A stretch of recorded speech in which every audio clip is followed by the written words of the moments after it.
এলাকাবাসী আপনারা দেখেন, এই যে পুলিশ এবং র্যাবের সাথে আমাদের প্রায় 2 ঘন্টা সংঘর্ষ হয় এবং সর্বশেষ তারা সারেন্ডার করতে বাধ্য হয় আমাদের কাছে। বরিশাল বিশ্ববিদ্যালয়ের ছাত্রদের কাছে তারা সারেন্ডার করেছে। আপনারা দেখেন এখন চলে যাচ্ছে, আমাদের উপর টিয়ার শেল নিক্ষেপ করেছে, রাবার বুলেট নিক্ষেপ করেছে। আমরা আমাদের যথাযথ চেষ্টা করে এদেরকে প্রতিহত করেছি। এখন দেখেন হিজড়ার মতো ক্যাম্পাস থেকে বেরিয়ে আসছে। এদের লিখিত দিয়ে যাইতে হবে, সারেন্ডার করে লিখিত দিয়ে যাইতে হবে।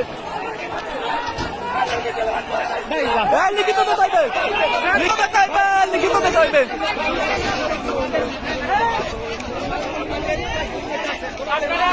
আপনারা দেখেন সাধারণ শিক্ষার্থী এমন ভাবে প্রতিরোধ করেছে, অভিযানদের শক্তি আপনারা দেখে রাখেন। এরা আমাদের কাছে সারেন্ডার করেছে, মাপ চেয়েছে। আপনাদের লিখিত দিতে হইবে, তো লিখিত।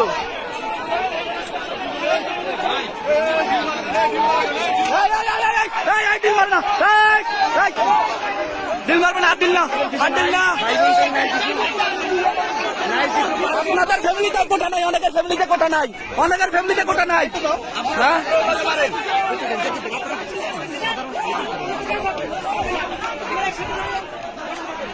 দেখছেন আপনারা, এই হিজড়ার গোষ্ঠী ববিয়ানদের কাছে পরাজিত হয়ে সারেন্ডার করেছে এবং আমাদের সবাইকে ডেকে তারা স্বীকার করেছে যে আমরা আসলে চলে যাচ্ছি এবং তারা হচ্ছে ক্যাম্পাস থেকে চলে যাচ্ছে। এখন জানি না তাদের কোনো দুর্বসন্ধি আছে কিনা পরবর্তীতে।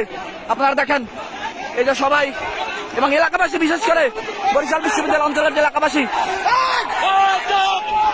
বরিশাল বিশ্ববিদ্যালয় এলাকাবাসী, ডিল মারে কেন, আবার ডিল মারে কেন, আবার ডিল মারে কেন? ভাই খেয়াল রাখেন, বাইরের থেকে কেউ যেন ডিল মারতে পারে না পারে। আপনারা দেখেন তারা চলে যাচ্ছে। এখন আমরাও মোটামুটি শান্ত। এখন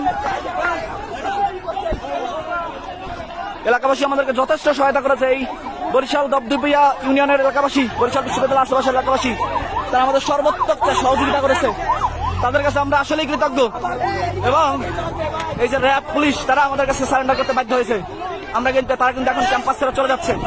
তারা প্রায় দীর্ঘ 2 ঘন্টা টিয়ার শেল এবং রাবার বুলেট নিক্ষেপ করেছে। আমরা সবগুলোই তাদেরকে প্রতিহত করেছি।